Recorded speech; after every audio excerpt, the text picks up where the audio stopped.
राम प्रसाद बिस्मिल, अशफाक उल्ला खां, रानी लक्ष्मीबाई, रानी अवंतीबाई लोधी जैसे हजारों विभूतियों की शहादत हमें देश के लिए सर्वोच्च बलिदान की प्रेरणा देती रहेगी। स्वतंत्रता संग्राम और आजाद भारत को राष्ट्रपिता महात्मा गांधी, पंडित जवाहरलाल नेहरू, डॉक्टर राजेंद्र प्रसाद, डॉक्टर भीमराव अंबेडकर, लाल बहादुर शास्त्री, नेताजी सुभाष चंद्र बोस, सरदार वल्लभ भाई पटेल, लाल बाल पाल, मौलाना अबुल कलाम आजाद जैसी विभूतियों ने राष्ट्रीय स्तर पर नेतृत्व दिया था। वहीं वीर गुंडाधुर, पंडित रविशंकर शुक्ल, ठाकुर प्यारेलाल सिंह, बाबू छोटेलाल श्रीवास्तव, डॉक्टर खूबचंद बघेल, पंडित सुंदरलाल शर्मा, डॉक्टर ई राघवेंद्र राव, क्रांति कुमार, बैरिस्टर छेदीलाल, लोचन प्रसाद पांडे, यति यतनलाल, डॉक्टर राधाबाई, पंडित वामनराव लाखे, पंडित महंत लक्ष्मी नारायण दास, अनंतराम बरछिया, मौलाना अब्दुल रऊफ खान, हनुमान सिंह, रोहिणीबाई परगनिया, केकतीबाई बघेल, श्रीमती बेलाबाई, इंद्रू केवट, उदयराम वर्मा, खिलावन सिंह बघेल, घसिया मंडल जैसे अनेक स्वतंत्रता संग्राम सेनानियों ने राष्ट्रीय आंदोलन में छत्तीसगढ़ की सक्रिय भागीदारी सुनिश्चित की थी। मैं इन सभी को सादर नमन करता हूं। देश की एकता और अखंडता, संविधान व लोकतंत्र के प्रति आस्था को बचाए रखना एक चुनौती थी और इसके लिए हमारे देश की सेनाओं व सुरक्षा बलों के जवानों ने शहादत दी है। मैं उन अमर शहीदों को भी सादर नमन करता हूं। इस अवसर पर मैं राष्ट्रपिता महात्मा गांधी के आखिरी वसीयतनामे का उल्लेख करना चाहूंगा। उन्होंने कहा था, भारत ने राजनीतिक स्वतंत्रता तो प्राप्त कर ली है, लेकिन उसे अभी शहरों और कस्बों से भिन्न अपने 7 लाख गांवों के लिए सामाजिक, आर्थिक और नैतिक स्वतंत्रता प्राप्त करना बाकी है। आज देश के सामने अनेक चुनौतियां हैं। कृषि व वन भूमि का कम होना, पर्यावरण संतुलन, प्रदूषण, बीमारियों, महंगाई, बेरोजगारी आदि से लोगों का जीवन संकटमय हुआ है। हमने पुरखों की सीख और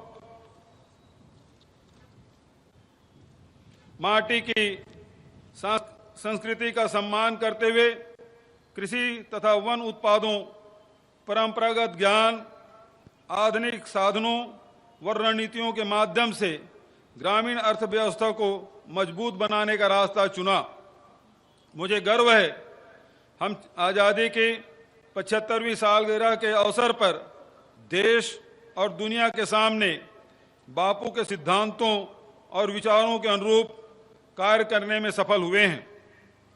इसमें प्रकृति सम्मत विकास, हर व्यक्ति को गरिमा, न्याय व बराबरी के अवसर देने वाली योजनाएं और कार्यक्रम शामिल है।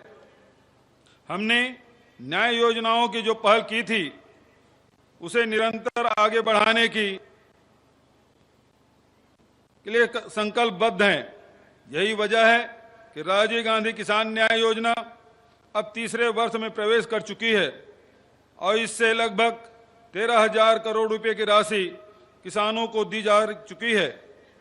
इस तरह एक सीजन में किसानों को प्रति एकड़ 9,000 रुपए की आदान सहायता देने वाला देश का पहला राज्य हमारा छत्तीसगढ़ है। गोधन न्याय योजना भी तीसरे वर्ष में प्रवेश कर चुकी है।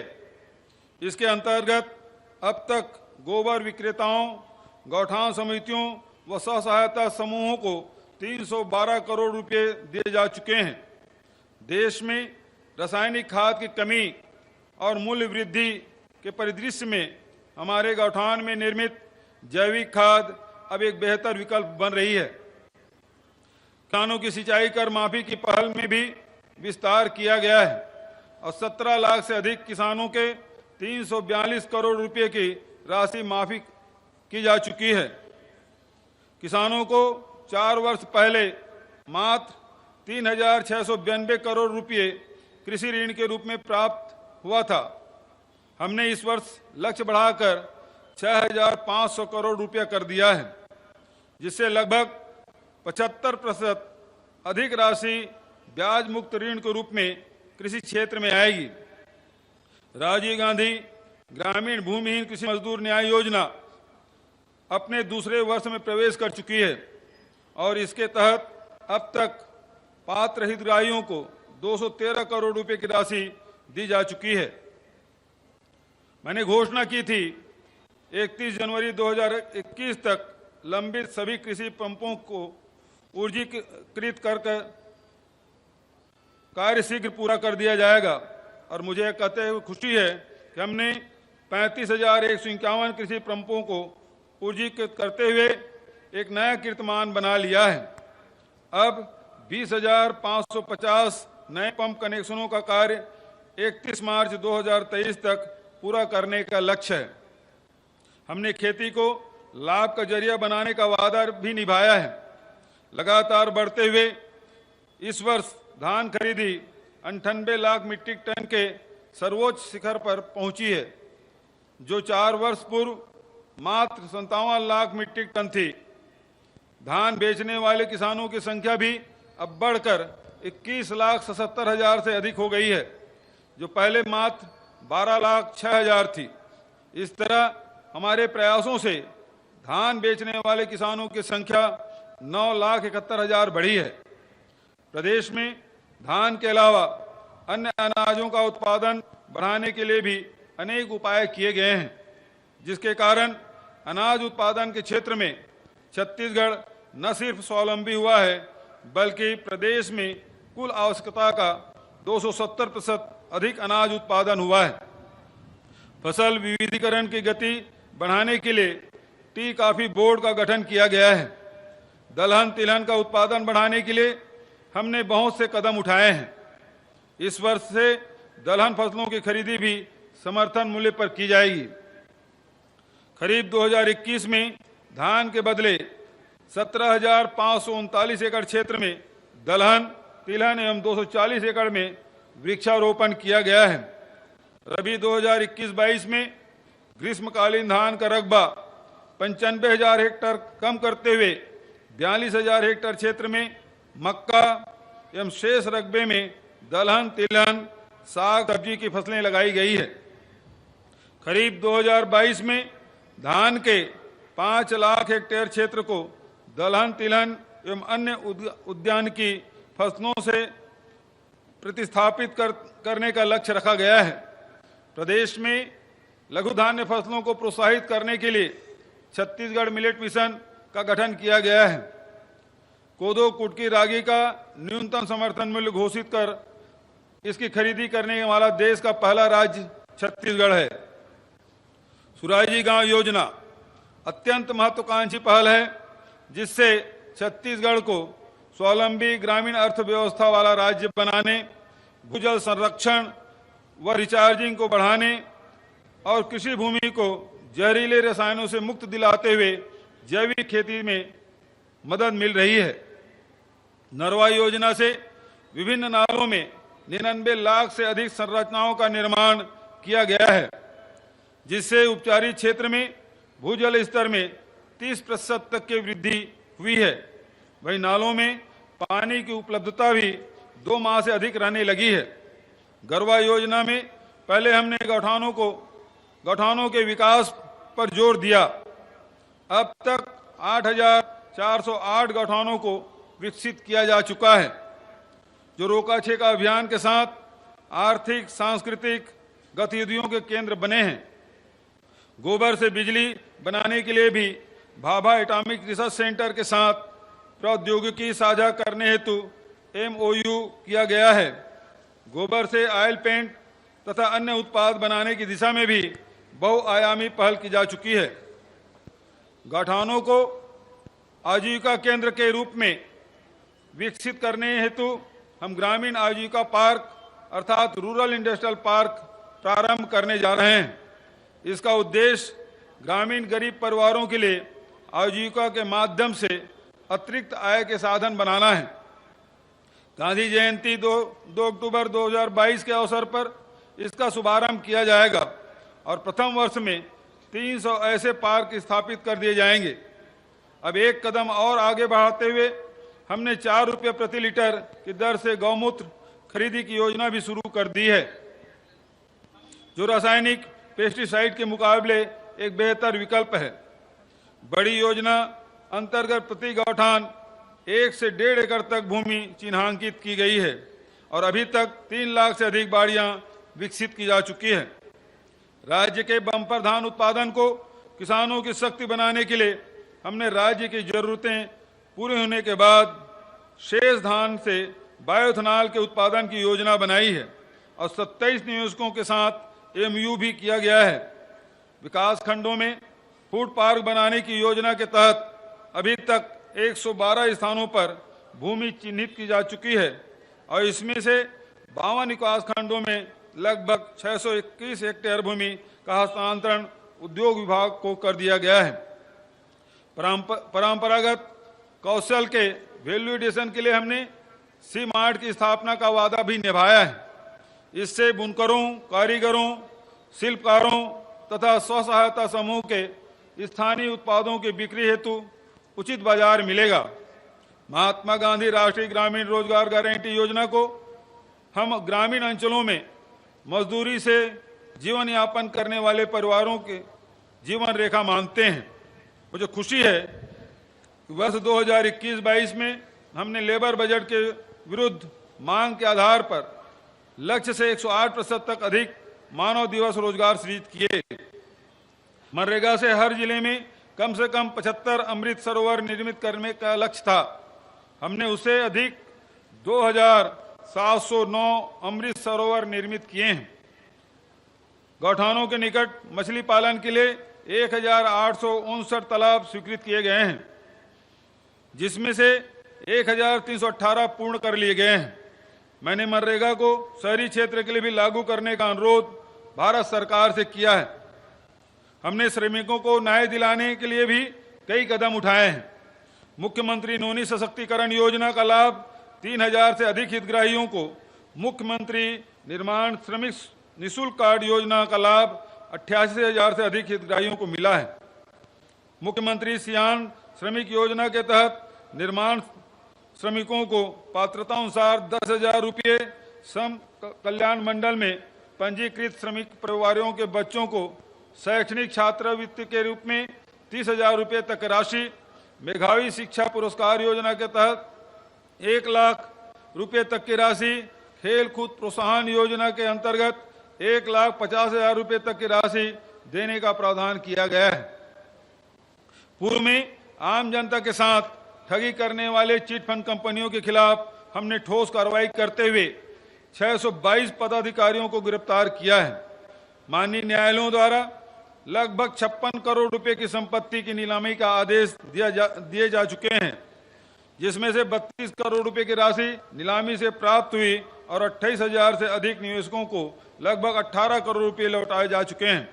नीलामी से प्राप्त शेष राशि भी निवेशकों को लौटाने का कार्य प्रगति पर है। ऐसे अन्य कंपनियों के खिलाफ कार्रवाई भी जारी है। आदिवासियों को विभिन्न तरीकों से न्याय देने के उपाय किए गए हैं। अदालतों में लंबित विभिन्न प्रकार के 1275 प्रकरण वापस होने से उनके सम्मानजनक रिहाई तथा घर वापसी हुई है। निरस्त वन अधिकार दावों की समीक्षा करते हुए ऐसे मामलों में आदिवासियों तथा अन्य परंपरागत वन निवासियों को उनके काबिज भूमि का अधिकार देने का वादा हमने निभाया है। अनुसूचित जनजाति तथा परंपरागत वन निवासियों को अभी तक 5,03,993 व्यक्तिगत, सामुदायिक तथा वन संसाधन अधिकार पत्र दिए जा चुके हैं, जिसके तहत 38,85,900 हेक्टेयर भूमि की अधिमान्यता पत्र वितरित किए गए हैं। हमने तेंदुपत्ता संग्रहण पारिश्रमिक दर 2,500 रुपये प्रति मानक बोरा से बढ़ाकर 4,000 रुपये किए हैं। पूर्व में सिर्फ 7 लघु उपज के समर्थन मूल्य पर खरीदी की जा रही थी। हमने 65 लघु उपजों के समर्थन मूल्य पर खरीदी प्रारंभ की है। विगत 3 वर्षों में देश में समर्थन मूल्य पर हुई कुल लघु उपज खरीदी का 75% हिस्सा छत्तीसगढ़ में क्रय किया गया, जो एक गौरवपूर्ण उपलब्धि है। इसे वनाश्रित परिवारों को करोड़ों रुपए के अतिरिक्त आय प्राप्त हुई है। आदिवासी संस्कृति के संरक्षण एवं संवर्धन हेतु देवगुड़ी व गोटुल स्थलों का पुनरुद्धार किया जा रहा है। नक्सली गतिविधियों से बाधित और बंद हुई 260 शालाओं का संचालन पुनः प्रारंभ किया गया है। विशेष पिछड़ी जनजातियों के 9,623 युवाओं को सरकारी नौकरी देने की घोषणा भी मैंने की है, जिसे शीघ्र पूरा किया जाएगा। मुझे कहते हुए खुशी है कि हमने आदिवासियों के हित में वर्षों से लंबित पेशा अधिनियम के अंतर्गत नियम बनाने का काम पूरा कर इसे लागू कर दिया गया है, जिससे ग्राम सभाओं की शक्ति और बढ़ेगी और उन्हें जल जंगल जमीन के बारे में खुद फैसला लेने का अधिकार होगा। मेरा मानना है कि हमारे पुरखों ने देश को आजाद कराने की जो अवधारणा विकसित की थी वह बहुत व्यापक थी। उसमें सबसे प्रमुख तत्व न्याय दिलाना ही था। इसलिए हमने आर्थिक सामाजिक क्षेत्रों के साथ ऐसे हर उपाय किए हैं जिससे समाज के वर्ग को गरिमा के साथ जीने का अवसर मिले, उनके विकास के बंद रास्ते खुलें, जटिल न्याय प्रक्रियाओं के बंधन समाप्त हो, हर क्षेत्र में सुधार हो, जनता के संविधान सम्मत अधिकारों और सुविधाओं में निरंतर वृद्धि हो। शिक्षा के क्षेत्र में हमने सुधार के स्थायी उपाय किए हैं, जिसके तहत पहले चरण में 14,000 से अधिक शिक्षकों की स्थायी भर्ती का कार्य शुरू किया गया, जो अंतिम चरण में है। इसके अतिरिक्त 10,000 शिक्षकों की भर्ती की प्रक्रिया भी शुरू कर दी गई है। स्वामी आत्मानंद उत्कृष्ट विद्यालय योजना से स्कूली शिक्षा के क्षेत्र में नई क्रांति आई है। विगत वर्ष हमने 51 स्कूलों से यह योजना प्रारंभ की थी, जो अब बढ़कर 279 स्कूलों तक पहुंच चुकी है। इसमें से 32 स्कूल हिंदी माध्यम के हैं और 247 स्कूलों में हिंदी के साथ अंग्रेजी माध्यम में भी शिक्षा दी जा रही है। इस वर्ष 2,52,600 बच्चों ने इन स्कूलों में प्रवेश लिया है, जिसमें 1,03,000 बच्चे अंग्रेजी माध्यम तथा 1,49,600 बच्चे हिंदी माध्यम के हैं। इस योजना की सफलता को देखते हुए हमने निर्णय लिया है कि अधिक से अधिक स्कूलों को इस योजना के अंतर्गत लाया जाएगा। आगामी शिक्षा सत्र के पूर्व 422 स्कूलों में यह योजना लागू होगी, जिनमें से 252 स्कूल बस्तर एवं सरगुजा संभाग में होंगे और इनमें दंतेवाड़ा जिले के 100% शासकीय हाई स्कूल एवं हायर सेकेंडरी स्कूल होंगे। अपना वादा निभाते हुए हमने नया रायपुर में अंतर्राष्ट्रीय स्तर का बोर्डिंग स्कूल स्थापित करने की प्रक्रिया प्रारंभ कर दी है। बच्चों को उनकी मातृभाषा में ही प्रारंभिक शिक्षा प्रदान करने के लिए हमने हिंदी के अलावा 16 स्थानीय भाषाओं में तथा 4 पड़ोसी राज्यों के भाषाओं में पाठ्य पुस्तकें प्रकाशित कराई है। निःशुल्क पाठ्य पुस्तक योजना के तहत कक्षा 1 से कक्षा 10वीं तक सभी शासकीय अशासकीय शालाओं तथा कक्षा 8वीं तक मदरसों के बच्चों को लगभग 52 लाख पाठ्य पुस्तकें प्रदान की जा रही है। 9वीं कक्षा में पढ़ने वाले 1,55,000 छात्राओं को इस वर्ष निःशुल्क साइकिल देने का लक्ष्य रखा गया है। स्कूली शिक्षा को रोजगार मूलक बनाने के लिए उसका ITI के साथ समन्वय किया गया है, ताकि स्कूली शिक्षा और ITI प्रशिक्षित होने का प्रमाण पत्र एक साथ प्राप्त हो सके। इस योजना के तहत 114 हायर सेकेंडरी स्कूलों को जोड़ा जा चुका है। उच्च शिक्षा की गुणवत्ता में सुधार के लिए 1,459 सहायक प्राध्यापकों, क्रीड़ा अधिकारियों और ग्रंथपालों की नियुक्ति की गई है। अतिथि व्याख्याताओं का मानदेय बढ़ाया गया है। सभी जिलों में कन्या महाविद्यालय खोलने के क्रम में मुंगेली में नया कन्या महाविद्यालय प्रारंभ कर दिया गया है।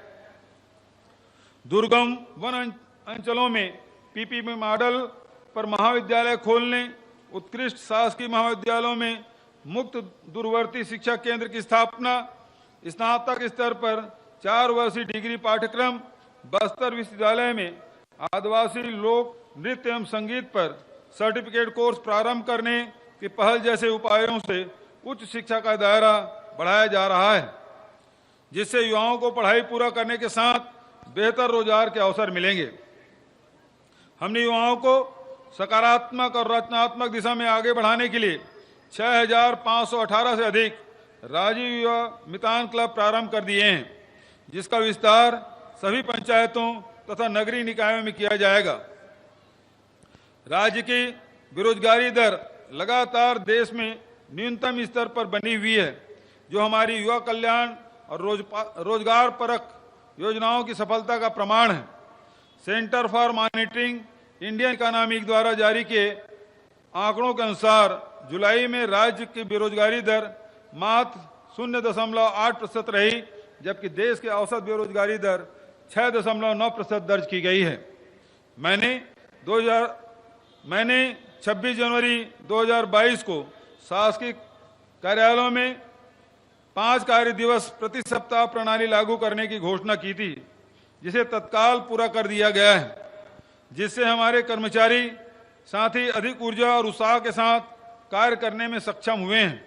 इसी प्रकार हमने राज्य के शासकीय कर्मचारियों एवं उनके परिवारजनों के भविष्य की चिंता करते हुए उनकी लंबित मांग पूरी की और 1 नवंबर 2004 अथवा उसके पश्चात नियुक्त शासकीय कर्मचारियों के लिए नवीन अंशदायी पेंशन योजना के स्थान पर पुरानी पेंशन योजना को बहाल कर दिया है। हमने स्वास्थ्य सुविधाओं को जन जन तक पहुंचाने के लिए अनेक योजनाएं लागू की है। डॉक्टर खूबचंद बघेल स्वास्थ्य सहायता योजना, मुख्यमंत्री विशेष स्वास्थ्य सहायता योजना, मुख्यमंत्री हाट बाजार क्लिनिक योजना, निःशुल्क डायलिसिस कार्यक्रम, मुख्यमंत्री शहरी स्लम स्वास्थ्य योजना, मुख्यमंत्री दाई दीदी क्लिनिक योजना, दीर्घायु वार्ड योजना के अंतर्गत 83 लाख से अधिक लोगों को स्वास्थ्य लाभ मिला है। प्रदेश को मलेरिया मुक्त बनाने के लिए विशेष अभियान से 6 चरणों में मलेरिया की दर में 4.6% से घटकर 0.21% हो गई है। उच्च गुणवत्ता की जेनरिक दवाइयां तथा सर्जिकल सामान 51 से 52% तक छूट देने पर हमने Shri Dhanvantari generic medical store योजना के अंतर्गत नगरीय क्षेत्रों में 184 दुकानें प्रारंभ कर दी है। जेनरिक दवाइयों के विक्रय से अब तक 19 लाख लोगों को 35 करोड़ रुपए की बचत हुई है। रियायती दर पर पैथोलॉजी जांच की सुविधा उपलब्ध कराने के लिए प्रदेश में 10 जिलों व 3 सामुदायिक स्वास्थ्य केंद्रों में हमर लैब प्रारंभ कर दिए गए हैं। विगत वर्ष प्रदेश में हेल्थ एंड वेलनेस सेंटर स्थापित करने के लिए निर्धारित लक्ष्य के विरुद्ध हमने 116% उपलब्धि हासिल की है और 4,512 ऐसे सेंटर स्थापित किए हैं, जिसके कारण छत्तीसगढ़ को देश में दूसरा स्थान प्राप्त हुआ है। टीबी मुक्त भारत अभियान में छत्तीसगढ़ को प्रथम स्थान प्राप्त हुआ है। जगदलपुर व बिलासपुर में मल्टी सुपर स्पेशलिटी चिकित्सालय, बिलासपुर में राज्य कैंसर संस्थान, कोरबा, कांकेर तथा महासमुंद में नए चिकित्सा महाविद्यालयों की स्थापना हेतु राज्य शासन द्वारा समुचित बजट प्रावधान किया गया है। नवा रायपुर में भी अत्याधुनिक मल्टी सुपर स्पेशलिटी अस्पताल की स्थापना हेतु 25 एकड़ जमीन चिन्हांकित कर दी गई है। कोरोना से बचाव के लिए टीके लगाने का काम हम काफी तेजी से कर रहे हैं। अभी तक कुल 4,44,75,000 टीके लगाए जा चुके हैं। मैं चाहूंगा कि आप सभी लोग कोरोना से बचाव के लिए पात्रता अनुसार टीका लगवाएं। वर्तमान में जो निःशुल्क बूस्टर डोज की सुविधा उपलब्ध है, उसका पूरा लाभ भी बड़ी संख्या में उठाएं। हमने प्रदेश में सार्वभौम पीडीएस व्यवस्था लागू करने का वादा निभाया है। इस योजना के तहत हितग्राहियों की संख्या 2,60,00,000 हो गई है, जो वर्ष 2011 की जनगणना के अनुसार 100% कवरेज है। आयरन फॉलिक एसिड युक्त फोर्टिफाइड चावल का वितरण 10 आकांक्षी जिलों के साथ कबीरधाम व रायगढ़ जिलों में भी मध्याह्न भोजन व पूरक पोषण आहार योजना के तहत किया जा रहा है। वर्ष 2024 तक पीडीएस के अंतर्गत सभी जिलों में फोर्टिफाइड चावल का वितरण प्रारंभ कर दिया जाएगा। छत्तीसगढ़ में महिलाओं की सुरक्षा, पोषण और स्वास्थ्य को प्राथमिकता दी गई है। प्रदेश के 51,664 आंगनबाड़ी केंद्रों में 26 लाख महिलाओं तथा बच्चों को गर्म पका हुआ भोजन दिया जा रहा है। मुख्यमंत्री सुपोषण योजना से कुपोषित बच्चों की संख्या में 48% की कमी आई है। योजना अवधि में अब तक 2,11,000 बच्चे कुपोषण से मुक्त हुए हैं। नूनी सुरक्षा योजना के अंतर्गत 43,000 से अधिक बेटियों को लाभान्वित किया गया है। आंगनबाड़ी और प्राथमिक शाला के समन्वय से 5,000 से अधिक आंगनबाड़ी को बालवाड़ी के रूप में विकसित किया जा रहा है। स्वच्छता अभियान में छत्तीसगढ़ की भागीदारी और सफलता की मिसाल है। हमारे ठोस अपशिष्ट प्रबंधन मॉडल को विगत 3 वर्षों से लगातार राष्ट्रीय स्तर पर राज्य स्वच्छ सर्वेक्षण में प्रथम स्थान मिल रहा है। शहरी सुविधाओं में सुधार की दिशा में हमने शहरी क्षेत्र में 5,000 वर्ग फुट भूखंड के आवासों में ट्रस्ट देन वेरीफाई के सिद्धांत पर सीधे हितग्राहियों को भवन अनुज्ञा प्रदान करने का कार्य प्रारंभ किया है। नागरिकों को मानचित्र ऑनलाइन कंप्यूटर से जांच उपरांत 1 क्लिक एवं 1 रुपये में आवेदन शुल्क की अदायगी पर पूरे वैज्ञानिक प्रावधानों के साथ जारी किए जा रहे हैं। शहरों के पर्यावरण को स्वच्छ और हरा भरा बनाए रखने के लिए हमने इस वर्ष जन्माष्टमी के अवसर पर कृष्ण कुंज योजना शुरू करने का निर्णय लिया है, जिसके तहत सभी 170 नगरीय निकायों में 226 एकड़ क्षेत्र में सांस्कृतिक महत्व के पौधों का रोपण किया जाएगा। आम जनता को घर पहुंच नागरिक सुविधाएं प्रदान करने के लिए शुरू की गई है। मुख्यमंत्री मितान योजना का लाभ 14 नगर निगमों में 5,000 से अधिक लोगों को लाभ मिल चुका है। मोर जमीन मोर मकान मोर चिन्हारी योजनाओं के जरिए हमने झुग्गी वासियों के लिए 1 लाख से अधिक आवास का निर्माण पूर्ण कर लिया है। अब शहरी किराएदारों को भी मकान उपलब्ध कराने की दिशा में कार्रवाई की जा रही है। हमने छोटे भूखंडों की खरीदी बिक्री से रोक हटाने का जो फैसला किया था, उसके सकारात्मक परिणाम मिले हैं।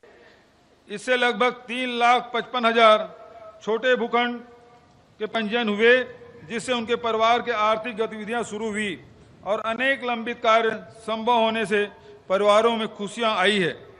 हमने जमीनों के गाइडलाइन दरों में 30% की कमी, महिलाओं के पक्ष में रियायत, आवासीय भवनों के पंजीयन में रियायत, पंजीयन हेतु ऑनलाइन अपॉइंटमेंट जैसे अनेक सुधार किए, जिससे कोरोना के बावजूद प्रदेश में स्थायी संपत्ति का क्रय विक्रय बढ़ा और लक्ष्य अधिक राजस्व प्राप्त हुई है।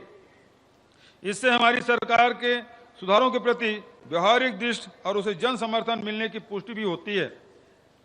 जनहित के लिए सुधारों के सिलसिले में अनधिकृत विकासों के नियमितीकरण हेतु नया कानून, आवासीय कॉलोनियों के विकास हेतु एकल खिड़की प्रणाली, सीजी आवास, प्रमुख शहरों के जर्जर भवनों के पुनर्विकास हेतु योजना, छत्तीसगढ़ गृह निर्माण मंडल की विशेष भाड़ा योजना में विधवा, शासकीय कर्मचारी, निगम मंडल के कर्मचारी, शासकीय अर्धशासकीय विभागों के संविदा कर्मचारी, सैनिक, भूतपूर्व सैनिक तथा स्वास्थ्य कर्मी को कुल देय ब्याज की राशि में 10% की छूट का लाभ भी मिलेगा। प्रदेश में उद्योग, व्यापार तथा कारोबार में वृद्धि को कानून व्यवस्था की बेहतर स्थिति तथा राज्य सरकार की सकारात्मक नीतियों का परिणाम माना जाता है। विगत 3.5 वर्षों में छत्तीसगढ़ में 2,230 नई औद्योगिक इकाइयां स्थापित हुई है, जिसमें 21,494 करोड़ रुपए तथा पूंजी निवेश हुआ है और लगभग 41,000 लोगों को रोजगार मिला है। खाद्य प्रसंस्करण की 502 इकाइयों में 970 करोड़ रुपए की पूंजी निवेश हुआ है। भारत सरकार द्वारा जारी स्टार्टअप रैंकिंग में छत्तीसगढ़ को स्टार्टअप इकोसिस्टम के विकास तथा 748 स्टार्टअप इकाइयों के पंजीयन हेतु एस्पायरिंग लीडर का सम्मान मिला है। इसके अतिरिक्त विगत 3.5 वर्षों में नए उद्योगों की स्थापना हेतु 177 MOU किए गए हैं, जिसके माध्यम से लगभग 90,000 करोड़ का पूंजी निवेश तथा 1,10,000 लोगों को रोजगार देना प्रस्तावित है। इसमें से 11 इकाइयों में 1,513 करोड़ रुपए का पूंजी निवेश हुआ है। मुझे विश्वास है कि इलेक्ट्रिक व्हीकल एवं lithium ion batteries, jute bag निर्माण प्रोजेक्ट जैसे नए क्षेत्र को विशेष निवेश प्रोत्साहन पैकेज देने का भी लाभ जल्दी मिलेगा। हमने छत्तीसगढ़ी फिल्म उद्योग को बढ़ावा देने के लिए फिल्म सेल का गठन किया है। सिंगल विंडो पैनल सॉफ्टवेयर विकसित किया है, जिसमें निर्माता निर्देशक को समस्त विभागों से अनापत्ति प्रमाण पत्र प्रदान करने हेतु जिला कलेक्टर को अधिकृत किया गया है। मेरा मानना है शासन प्रशासन की सुविधाएं आम जनता को व्यापक पारदर्शिता के साथ मिले तो यह भी न्याय है। हमने सूचना प्रौद्योगिकी आधारित नवाचारों से ऑनलाइन नागरिक सेवाओं पर जोर दिया है, जिसके कारण प्रदेश में ऑनलाइन नागरिक सेवाओं का उपयोग करने वाले लोगों की संख्या 300% से अधिक बढ़ी है और 98 लाख से अधिक लोगों ने ऑनलाइन शासकीय सेवाओं का लाभ मिला है। परिवहन से संबंधित सेवाओं का वास्ता अधिकांश लोगों से होता है।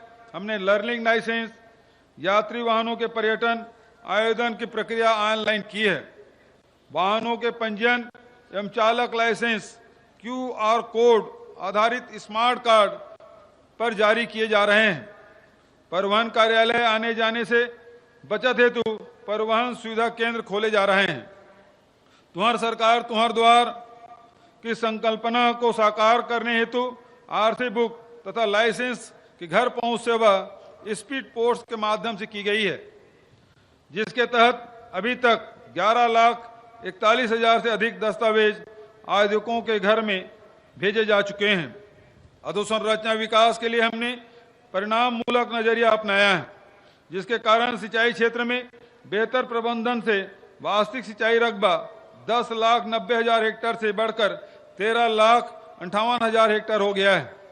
जल जीवन मिशन के अंतर्गत राज्य के 56 लाख ग्रामीण परिवारों को घरेलू नल कनेक्शन के माध्यम से 55 लीटर पानी प्रति व्यक्ति प्रतिदिन देने के लिए सितंबर 2023 की समय सीमा तय की गई है और 13,08,000 नल कनेक्शन दिए जा चुके हैं। प्रदेश में 24,000 करोड़ रुपए से अधिक की लागत से सड़क, पुल, पुलियों का निर्माण कराया जा रहा है।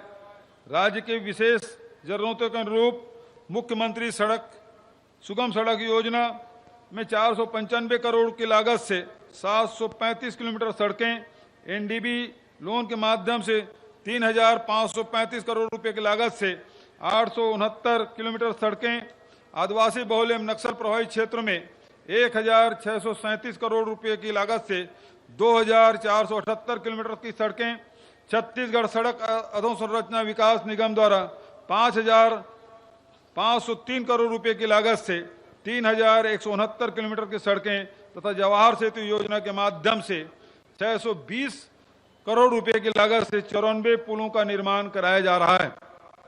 मैंने कहा था प्रदेश में बिजली का उपभोग बढ़ाना हमारी प्राथमिकता होगी, ताकि बिजली हमारे प्रदेश में रोजगार, उद्यमता और जीवन स्तर उन्नयन का माध्यम बने। हमने हाफ बिजली बिल योजना का वादा निभाया, जो अब अपने तीसरे वर्ष में प्रवेश कर चुकी है और इसके अंतर्गत 41 लाख से अधिक उपभोक्ताओं को 2,500 करोड़ रुपए की बचत हो चुकी है। आज मुझे यह कहते हुए खुशी है कि हमने वर्ष 2018-19 की सर्वाधिक मांग 4,640 के मुकाबले 5,300 मेगावाट का उच्चतम स्तर छुआ है। कुशल प्रबंधन से विद्वान बिजली घरों में उच्चतम उत्पादन हुआ और पारेषण तथा वितरण की बेहतर व्यवस्था में भी सफल हुए हैं। अब छत्तीसगढ़ एक सशक्त विद्युत प्रणाली वाला राज्य बन गया है, जिससे और अधिक सुदृढ़ करने के लिए हमने वर्ष 2025 तक की कार्य योजना बनाकर कार्य प्रारंभ कर दिया है। भाइयों बहनों, और बच्चों, छत्तीसगढ़ की तासीर पर हम सबको गर्व होने के अनेक कारण हैं। एक और स्वतंत्रता संग्राम से लेकर देश की एकता और अखंडता की रक्षा के दौरान छत्तीसगढ़ महतारी के वीर सपूतों और सुपुत्रियों के पराक्रम के साथ ही उनकी सत्याग्रह के प्रति अटूट आस्था के दर्शन होते हैं। तो वहीं दूसरी ओर विशाल आदिवासी अंचल भी है जिसने